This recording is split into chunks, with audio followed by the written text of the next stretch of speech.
Et voilà, nous poursuivons ces différents plateaux ici sur le studio qui est posé pour la première fois au Carrefour de l'Emploi sur un événement, donc le studio de Niort Aglo TV, un plateau pour cette inauguration avec les différents partenaires et représentants autour de moi. Voilà, je suis très heureux d'accueillir Jérôme Baloge, président de Niort Aglo. Bonjour Jérôme Baloge. Bonjour. Nathalie Gauthier, j'aurais dû commencer par les dames, dis donc, là, ça c'est pas bien. Nathalie Gauthier, présidente de la Chambre de métier. Bonjour Nathalie. Bonjour. Catherine Huvelin qui représente la Chambre de commerce et d'industrie. Bonjour Catherine. Bonjour Vincent.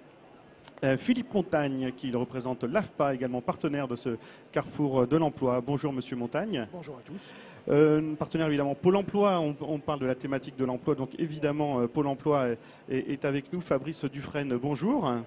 Bonjour à tous. Joël Dor, directeur général des services de Niort Aglo, qui a piloté aussi la construction de tout ce plateau avec ses équipes. Joël Dor, bonjour. Bonjour. Claude Rouleau, Claude, on l'a retrouvé tout à l'heure, il a déjà parlé d'agriculture sur ce plateau des 10 heures. Vice-président de Niort Aglo, on ne le représente pas. Bonjour Claude. Bonjour. Et Michel Lefebvre, commissaire général de ce Carrefour et donc en charge de la marque Carrefour Emploi. Très heureux d'avoir ouvert les portes de cette 3e édition qui commence à remplir, les allées sont remplies. On va évoquer l'ensemble de ces chiffres et donc une 3e édition qui a ouvert sous d'excellents auspices. Mais je passe la parole évidemment en premier à Jérôme Baloge, président de Niort Aglo.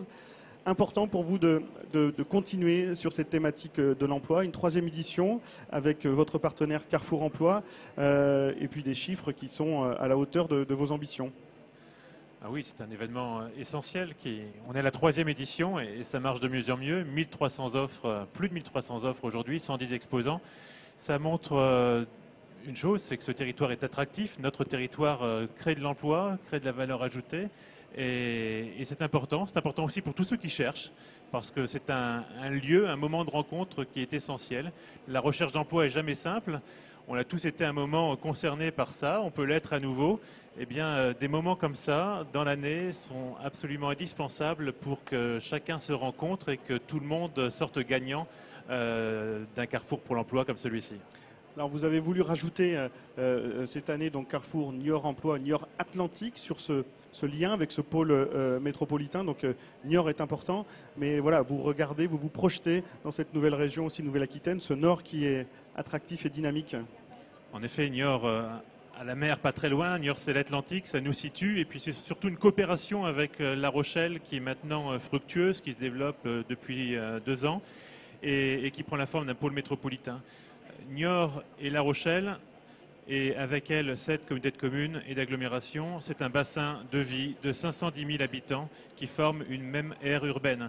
C'est un dimensionnement qui nous place juste derrière Bordeaux comme métropole, évidemment avec des caractéristiques différentes, mais surtout de grandes complémentarités en matière d'emploi, d'entreprise, qui permettent d'offrir une réponse à tous ceux, encore une fois, qui cherchent soit du travail, soit qu'ils offrent aussi du travail.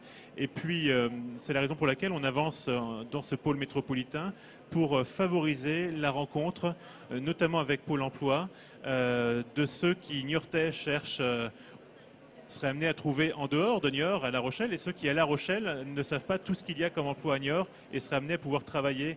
Cette proximité, ça doit être aussi un facteur de mobilité et d'élargissement de la recherche d'emploi et de notre bassin d'emploi aussi. Michel Lefebvre, si on fait un petit point sur les chiffres de cette 3e édition et puis un petit peu revenir sur comment ça va se dérouler toute la journée et pour les demandeurs d'emploi et pour les entreprises, si je vous laisse la parole. Alors en fait, ce que l'on peut dire, c'est qu'effectivement, on est très satisfait de cette 3e édition, puisque c'est un projet partenarial. On est tous là autour de cette table, on a tous, j'allais dire, bien travaillé pour faire en sorte qu'aujourd'hui, les candidats qui vont venir sur le salon trouvent un emploi. C'est quand même le but du jeu, c'est pas une opération de communication, c'est vraiment une opération de recrutement. On a 2 volets, un volet formation, donc, et on met en avant les formations en alternance, donc contrat pro et apprentissage, et puis ensuite les 2 tiers du salon qui sont composés par des entreprises qui sont là pour recruter, et pas uniquement que des mutuelles. Et ça, c'était important de le dire. Tous les secteurs sont représentés aujourd'hui, et on est là pour que ça marche, pour que ça fonctionne. Et puis le but du jeu, c'est quand même que chaque personne puisse repartir avec au moins un d'entretien et puis qu'il ait pu avancer dans son projet professionnel. Donc l'année dernière, une offre sur 3 a été pourvue. On espère faire mieux cette année et c'est pour ça qu'on a tous bien travaillé pour faire en sorte que cet événement soit vraiment professionnel. Alors des émissions thématiques ici sur Nuraglo TV, mais aussi des conférences pour que les demandeurs d'emploi puissent aussi prendre un maximum d'informations sur cette journée. Alors effectivement, conférence. On a commencé par une conférence qui a vraiment fait le plein, puisqu'on avait Monster, le site emploi Monster qui est venu. Et la conférence, c'était ce que les recruteurs attendent vraiment de vous. Donc là, on a fait le plein. Ensuite, on va enchaîner avec une deuxième conférence avec la Chambre de commerce, puisque là, pour le coup, il y aura une présentation économique du département. Ensuite, on aura une société qui s'appelle Armatis. Donc, le nom de la thématique de la conférence, c'est une entreprise qui pourra vous surprendre. Et puis enfin, on finira avec les vendeurs-distributeurs indépendants, les VDI. On aura 3 structures qui vont parler de ce statut un petit peu à part, avec Stan Home, Swipe et puis Soporissimo. Voilà, donc un programme de conférence relativement intense et faire en sorte que là aussi, les candidats aient un maximum d'informations en venant sur le salon. Évidemment, pour faire un carrefour de l'emploi, il faut aussi parler des entreprises et des professionnels. Donc, je me tourne vers mesdames. Nathalie Gauthier, c'est un rendez-vous important aussi pour l'artisanat, qui est, alors vous dites toujours, la première entreprise de France. Je ne sais plus si c'est le slogan national, mais c'est vrai que c'est important pour l'artisanat qui recherche aussi souvent de l'emploi et des bras pour développer vos entreprises. Oui, c'est important que nous soyons présents sur cette manifestation. C'est vrai qu'aujourd'hui, les enjeux sont très importants au niveau de l'emploi et de la formation. C'est important, les deux choses fonctionnent ensemble. L'emploi aujourd'hui sur le bassin niortais représente 40% du monde de l'artisanat, de la canne. Nous avons environ 4900 entreprises qui sont sur la canne, en tout 6500 ressortissants, qui draine 13 000 emplois, donc c'est quand même très riche. Et ensuite, la formation, c'est quelque chose qui est très important sur nos centres de formation qui sont Niort et Parthenay. Ça représente 250 métiers en tout. Donc sur Niort, nous avons surtout les métiers de bouche, les métiers de service. Nous avons aussi toute la partie BTS Assurance. Nous parlions des assurances tout à l'heure, nous avons les assurances. Nous avons aussi la parapharmacie, qui est quand même assez étonnant d'avoir sur Niort, mais nous l'avons. Et sur Parthenay, nous avons après tout ce qui est partie plutôt bâtiment, nous avons le bois, nous avons la partie climatique, génétique. Voilà, donc nous avons un beau centre de formation à Parthenay. Nous avons maintenant l'enveloppe pour pouvoir, une partie de notre enveloppe pour réparer notre centre de formation de Niort qui accueille sur Niort, nous sommes à peu près à 1000 élèves et sur Parthenay 300, donc en tout 1300. L'objectif du national, c'est d'avoir 60 000 apprentis d'ici 2022. Donc nous nous inscrivons dans cette dynamique et c'est pour ça que nous mettons en place c'est la réhabilitation de ce centre qui sera très important sur le bassin économique puisque nous espérons faire travailler un maximum d'entreprises du territoire. Donc ça, nous allons œuvrer pour, même si on fait partie de la grande Nouvelle-Aquitaine aujourd'hui. Donc on sait qu'on dépend aussi de la région et on les remercie parce qu'ils nous accompagnent sur ce volet à hauteur de 9,3 millions, ce qui n'est pas négligeable. Donc c'est pour ça que nous aurons peut-être aussi à avoir à solliciter nos partenaires ici présents. Elle en profite pour passer quelques messages. Voilà. Et nous avons aussi... C'est joliment bien joué. C'est joliment bien joué. Je n'ai cité personne. Nous avons aussi nos partenaires financiers qui nous accompagnent sur ce projet et nous avons quelques réserves. Donc pas inquiets sur l'avenir. Nous savons que nous avons fait nos portes ouvertes récemment et nous avons énormément de demandes pour la rentrée, surtout dans le métier bâtiment. Nous avons aussi dans le métier de bouche. Donc pas inquiets. Nous sommes très fiers de voir que sur notre territoire, la région accompagne aussi notre centre de réhabilitation qui va commencer, on espère, en première pierre, allez, on va dire 2022. 2022. Ouais. En tout cas, un stand interconsulaire aujourd'hui avec vos collègues de la Chambre de commerce. Important pour vous aussi, Catherine Huvelin, toute cette thématique de la formation et de l'emploi pour accompagner les entreprises que vous représentez. Oui, bien sûr. Depuis, la CCI est partenaire de ce carrefour depuis le début, il y a 3 ans. Parce que pour nous et pour les entreprises que nous représentons, bien l'emploi est un sujet majeur. Il est primordial de favoriser, de faciliter les rencontres, les contacts entre les entreprises qui ont des postes à pourvoir et les demandeurs d'emploi. Ce carrefour propose des points de rencontre et d'échange très intéressants et novateurs, importants, entre des entreprises qui peuvent présenter leur métier et des candidats en recherche d'emploi. Effectivement, nous sommes aussi présents avec un stand, avec la Chambre des métiers, mais aussi un stand où nous présentons nos formations initiales. Nous avons aussi tout un panel de formations continues.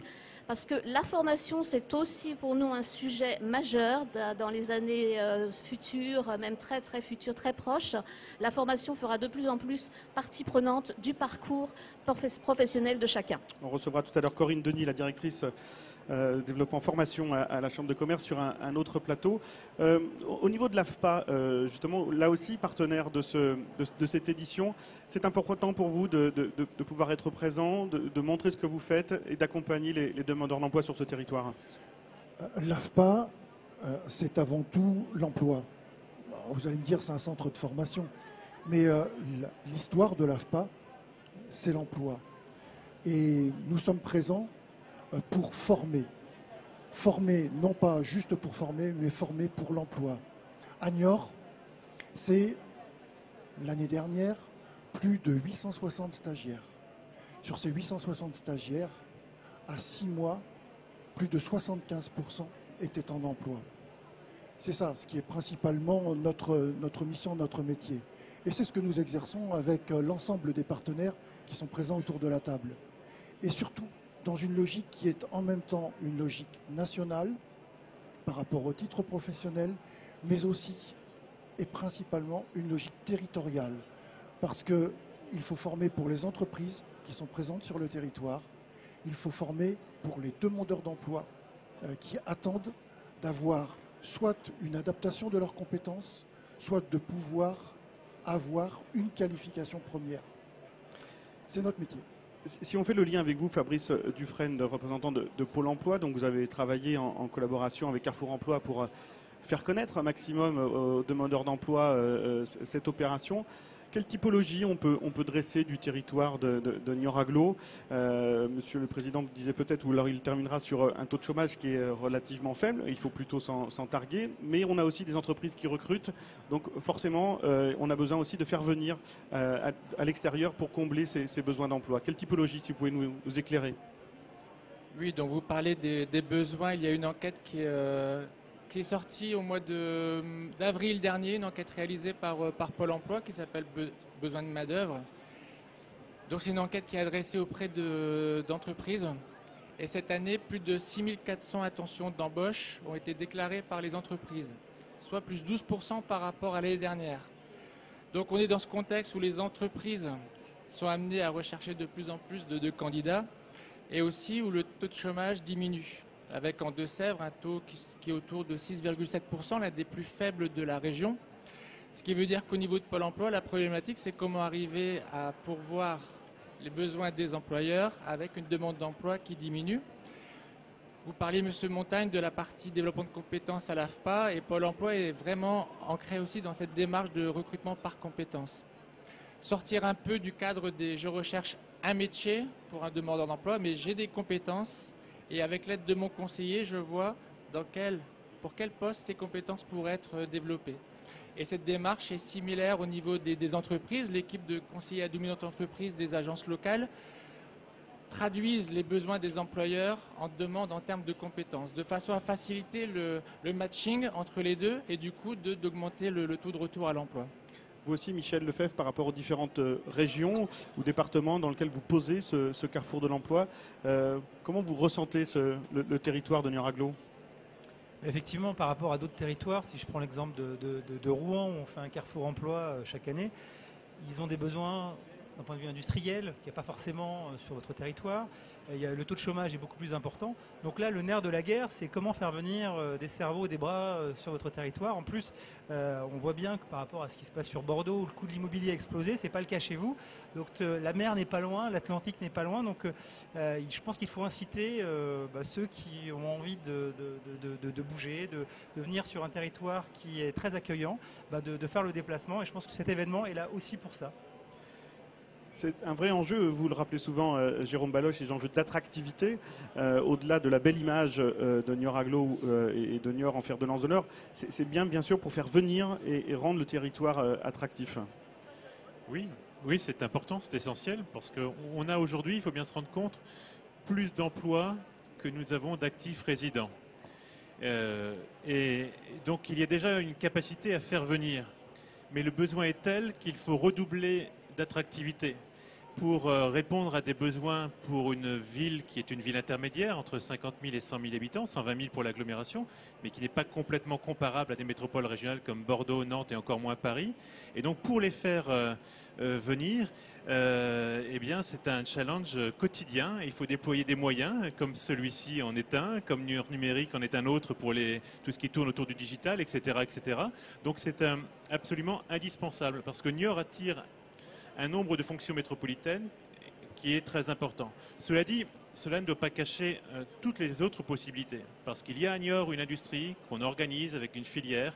Il y a même de très belles entreprises avec des sièges comme Poujoula, avec des usines très importantes comme Zodiac Safran qui sont implantées, Litch, etc.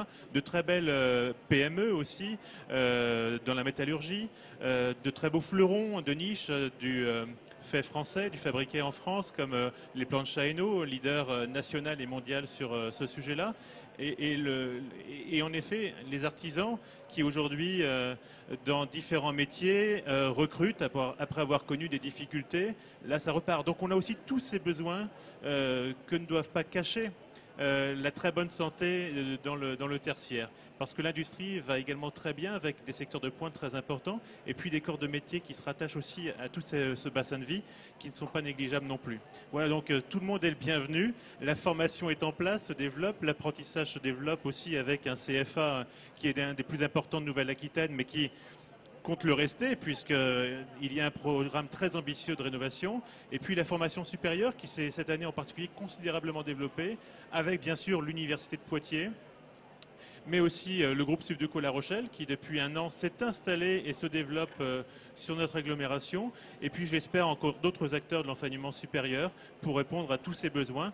En tout cas, ce qui est formidable, c'est qu'on arrive à travailler ensemble pour promouvoir collectivement cette attractivité et faire équipe. C'est souvent la bonne clé quand on se lance, si ce n'est dans une Coupe du Monde, au moins dans une Coupe nationale et un championnat pour décrocher la finale.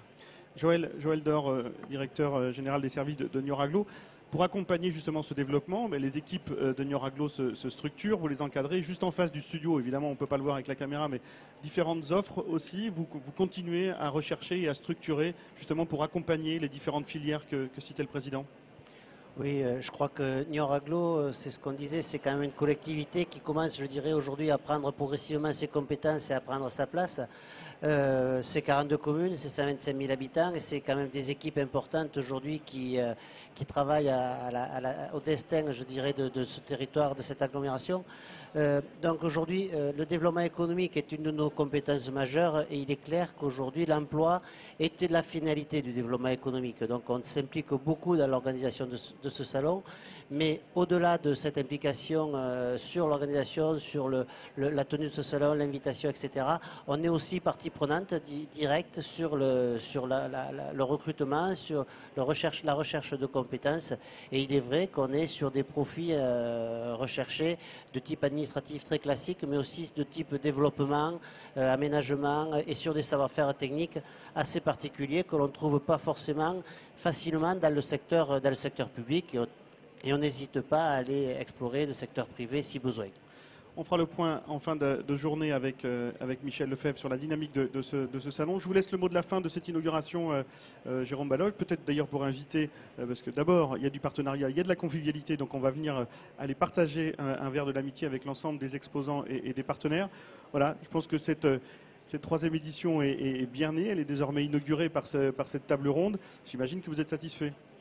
Oui, très, ça a l'air bien parti. Ça bat son plein même jusqu'à ce soir 17h. Je voulais dire aussi qu'il y a tous ceux qui peuvent être éloignés du travail et qu'on aide aussi au quotidien par différents dispositifs. Et il n'y a pas d'éloignement qui ne puisse pas sans volonté arriver à du travail, surtout dans cette conjoncture actuelle et dans un contexte régional et local très favorable. En tout cas, je suis très heureux de cette troisième édition, du partenariat avec Carrefour Pôle emploi, qui a une vraie belle mission, avec Pôle emploi, avec bien sûr les partenaires consulaires, l'AFPA, le comité de bassin d'emploi, les collectivités, les nombreux élus qui sont là aussi aujourd'hui parce que l'emploi est quelque chose qui les intéresse. Leurs concitoyens sont très mobilisés sur ces sujets-là et très intéressés. Et puis, eh bien, écoutez, comme vous y appeliez, il faut absolument qu'on trinque à cette bonne santé et à l'avenir de notre territoire. Donc, allons-y. Petit pot de l'amitié dans un instant. Petit pot de l'amitié. Il faut qu'on excuse, parce que je l'ai oublié en préambule, d'excuser M. Paul-François Rigui, président du MEDEF, voilà, qui était également partenaire de cette troisième édition. Merci à vous. Et le plateau, on redémarrera dès 14h sur une émission consacrée au commerce, à l'artisanat et au tourisme, autre filière importante du territoire. Merci, à très bientôt.